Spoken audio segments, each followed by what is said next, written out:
Hello there guys, and welcome to another one of my reviews. Today we're going to be driving the brand new Audi Q4 e-tron. What is it?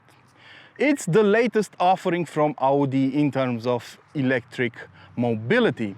This is basically the fourth model in the range offered by Audi, and it is built, as you would expect, on the same platform as other cars from the Volkswagen Audi group.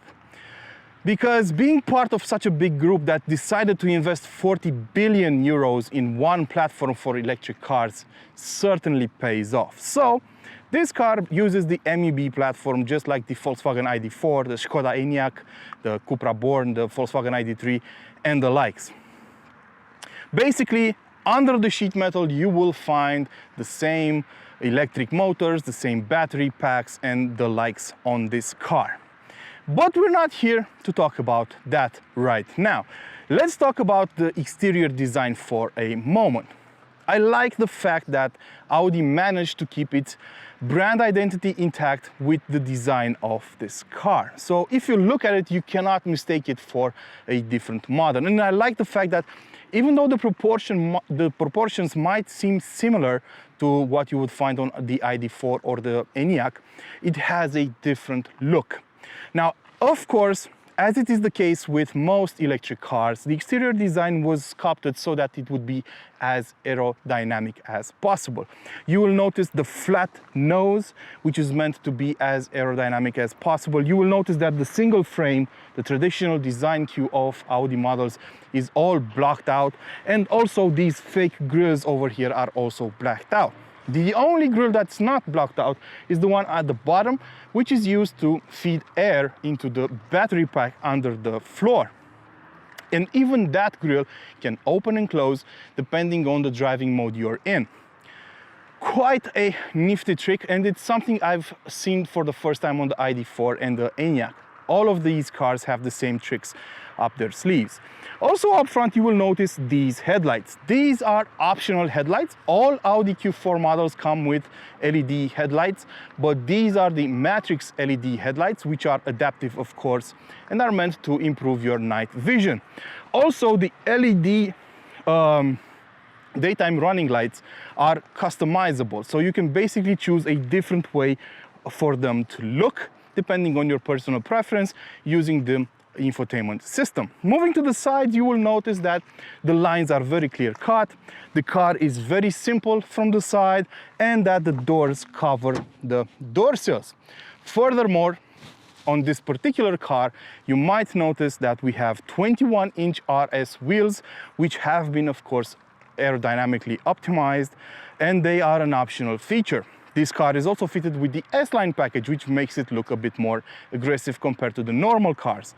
And these wheels cost an extra 3,500 euros because nothing in life is free. Going to the side and to the back, you will also notice the brilliant LED lighting used for the tail lamps. Now, the center part for the tailgate is not lit up unless you drive the car or are using it in any way. So if the car is stationary like it is right now, the rear tail lamp on the tailgate will be turned off. As is customary with Audi models, the car will do a little dance whenever you turn it on or off, as we've gotten used to from Ingolstadt. So that's all in a day's work for Audi. Also in the back, you'll notice that even though we have the Q4 and the 50 e-tron badges on the tailgate, there's no quattro badge, which is quite weird because we're used to Audi bragging about its quattro system, even though this car is a quattro model because it has all-wheel drive and its official name is Audi Q4 50 e-tron quattro. Also on the back, you will notice that the rear bumper has the e-tron logo on it, and there are no exhaust tailpipes or anything related to that because we don't have a internal combustion engine on this car. But the rear bumper also has a diffuser. That looks really good actually. Inside the cabin you will find a couple of familiar features because this is still an Audi model, but the e-tron does have its own specific tricks up its sleeve. So what are the familiars? The familiars are the infotainment screen and the iCockpit system.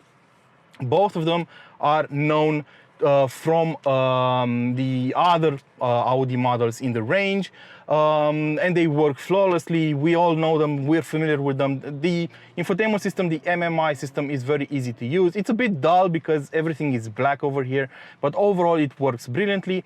And you now have Android Auto and Apple CarPlay that can be connected through a wireless connection, and they are displayed on the whole width of the screen, which in this case is 10.1 inches in diagonally. Another familiar feature will be the HVAC control system, because it has buttons. It's not a screen as it is in more expensive Audi models, and I prefer it this way because it's a lot easier to use. What's new though, and I also mentioned the iCockpit, of course, that looks the same as it is in any other car with the Audi iDrive iCockpit system, only that the measurement units are in kilowatt hours, and that's about it. What's new is this floating center console that's dressed up in piano black. That's gonna get a lot of fingerprints and dust. The buttons over here might be familiar from other models, but the gear selector is different because this is for the electric car. And what's interesting is that just like on the ID4, once you get in the car, you just have to press on the brake and the car starts up. You don't have to actually press on the start button. It's the same when you get out. When you come to a complete stop, when you open the door, the car will automatically turn off and shift to park and pull the handbrake. Okay, so the overall design is quite nice. I like what they did over here, the way they integrated the air vents over here, for example, or the way they integrated the screen in the dashboard. Everything looks and feels really nice. The materials are great in some parts of the car. For example, the plastic used on the dashboard is soft touch, but the one on the door panels is not that soft. It's a bit harsh. Everything you're gonna touch is soft, like the armrest on the sides, for example, but they could have used a better material. And I don't like the fact that we have so much piano black, even on the doors and on the vents in some places. It's gonna get really scratched up over the years. Now, this car is fitted with an optional package that brings these leather S-line seats. They are wrapped in Napa leather and they look and feel great to the touch, but they cost an extra 4,500 euros. Would I recommend them? It depends on how much you enjoy leather seats. It's not up to me to tell you that. But overall, I like the way this car looks. And the steering wheel. The steering wheel has a special section in this review because it has a different shape from anything I've driven before. It's more like a hexagonal shape, not exactly a round shape. It's flat on the top and on the bottom. Actually, it's really nice when you drive it. It's not too thick, it's not too thin, it's just right. But I don't like the fact that we have touch-sensitive buttons on it.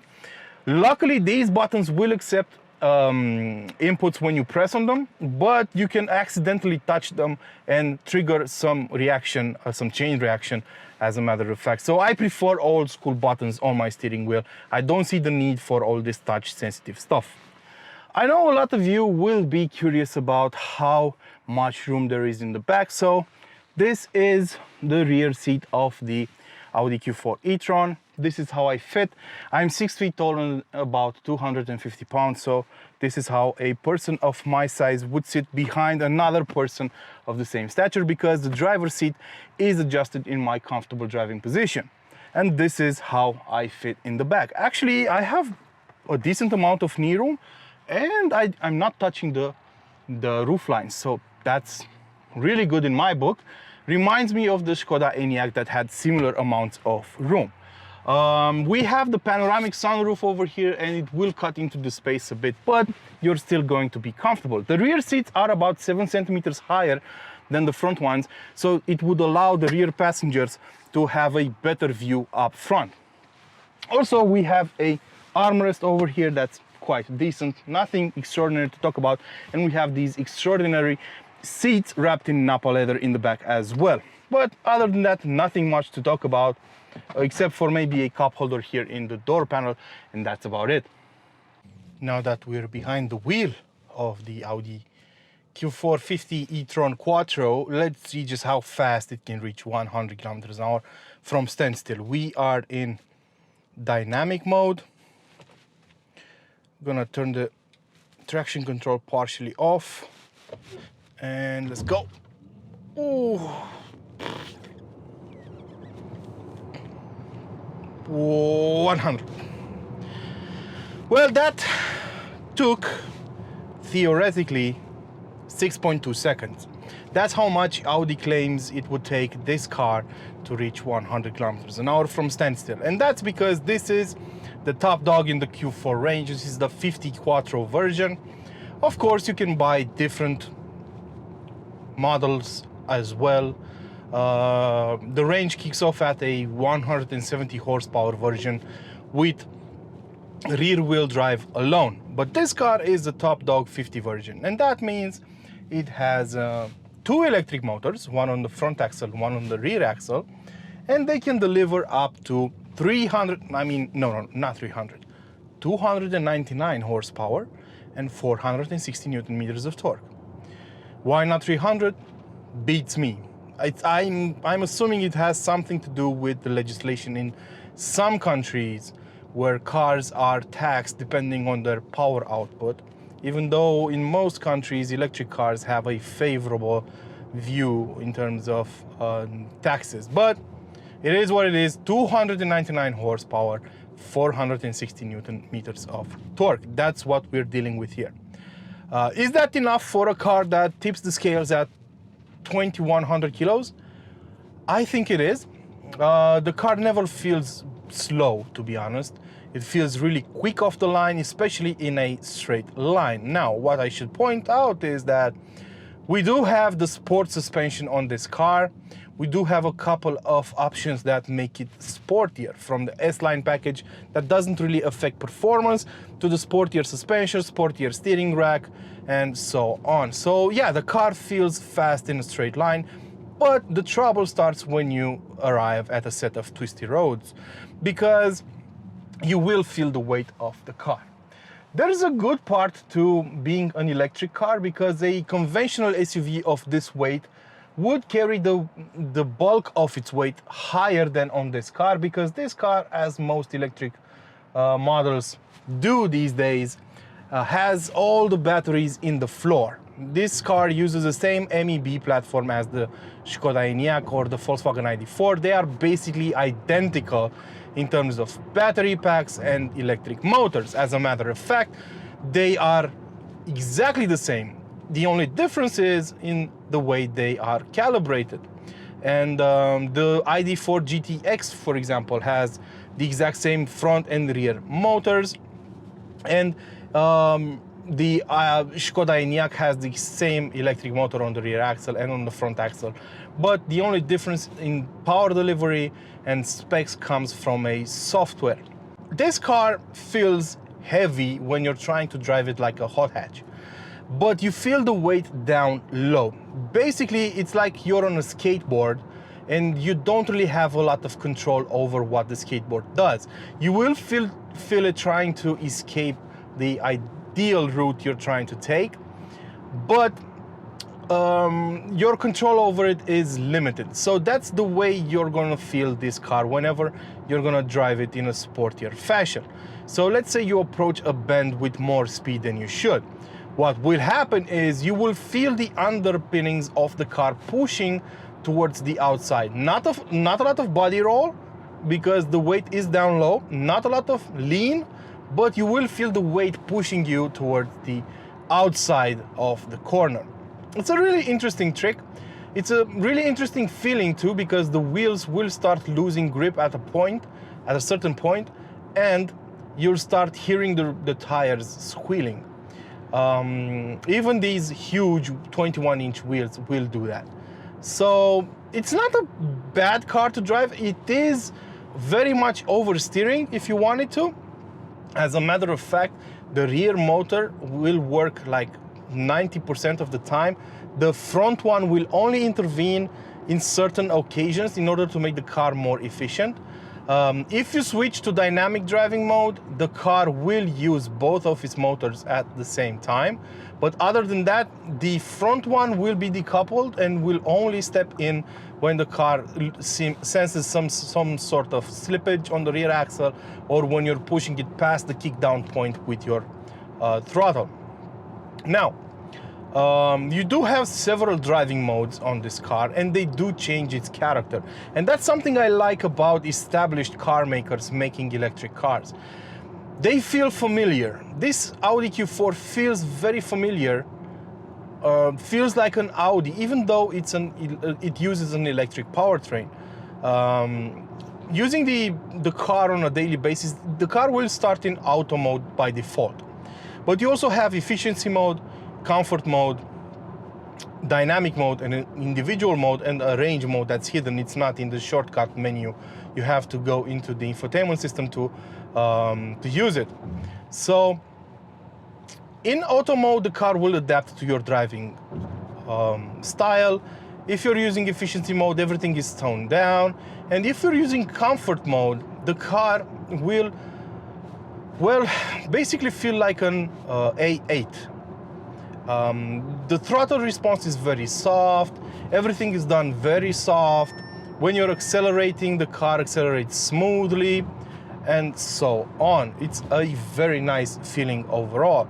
And the suspension softens up as well, and that's something I really like. And the steering gets a bit lighter.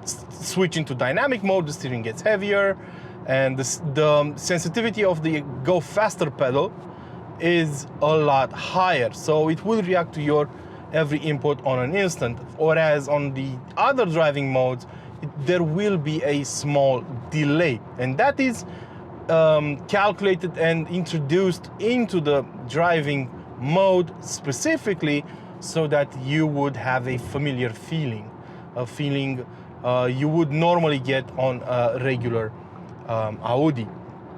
And that's good in my book, because it makes you feel like the engineers put a lot of thought into the making of this car in order to make it feel like an Audi, not necessarily like an electric model.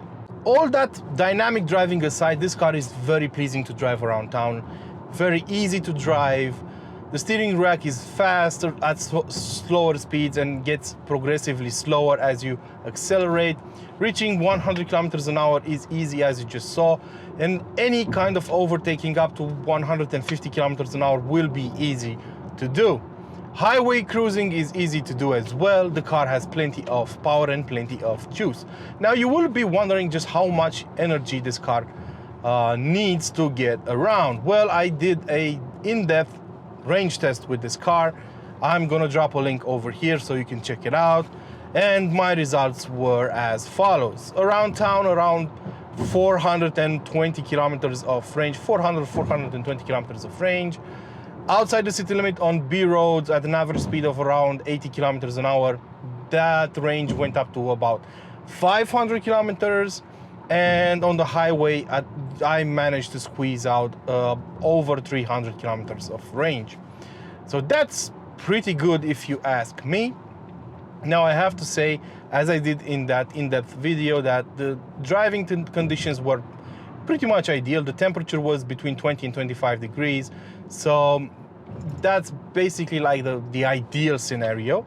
Real life situations might be a bit different, but I'm not expecting it to vary that much. As for the battery, in this case, this car has the larger battery because you can choose between two batteries. But if you want to get the 50 version, you only get one choice, which is this battery, the 82 kilowatt hour battery, out of which you can use 76.6 kilowatt hours of energy. So recharging it will depend on the kind of outlet you're using, the kind of charger you're using. Basically, the car can take up to 125 kilowatts out of a charger. And in that case, charging it from 10% to 80% should take about 40 minutes. I charged this car using a 75 kilowatt charger, and it took me about 30 minutes to get from 15% to 80%. So, as you probably already know, electric cars charge slower as you get over 80% charge in order to protect the battery and in order to make sure it doesn't overheat. But I was quite pleased with how fast it recharged. Now, I would mention pricing, but it will depend on the market you're in. This particular car in Europe costs 86,000 euros, as it is configured right here. The starting price for a 50 Q4 is 58,000 euros. But once you get into the optional features, you, as you can see, can add about 28,000 in options easily. The most expensive options on this car are the wheels. That's a 3,500 euro option. This interior, which is a 4,500 euro option because of the Nappa leather and the S-line seats. The sunroof is an additional 1,800 euros. The adaptive LED matrix lights are also 1,300 euros, and they add up quite fast. I'm quite frustrated that even though this car is 86,000 euros, it doesn't come with keyless entry. It does have keyless go though. Once you get in the car, all you have to do is press the brake pedal and the car will start up. And when you get out, you don't even have to put it in park. You just have to open the door and get out, and the car will shut itself off by default, so you don't really have to do anything. So that's why not including a keyless go system is quite frustrating, because you only have to take your key fob out of the pocket to lock and unlock the car, and that's about it. Quite frustrating. And I also hate the fact that it doesn't have, even though it's this expensive, it doesn't have any rear view camera or front view camera. Even though the cameras are installed on the car, I can see them physically. They don't work for some reason. Maybe it's an option you can activate later on. So that's quite frustrating, but it's not, I mean, Audi is not the only company that does this. Most of them do this these days, because they want to take you for every penny you've got. So this has been my review of the Q4. It's a very quiet, relaxing car, very comfortable car, very Audi-like car. And it can go really fast if you wanted to. It's quite fun to drive. That said, thank you for watching. If you have additional questions, don't be shy. Drop them in the comment section below. I'm more than happy to answer them all. Until next time, don't forget to feed your passions and, of course, subscribe to this channel. Ciao.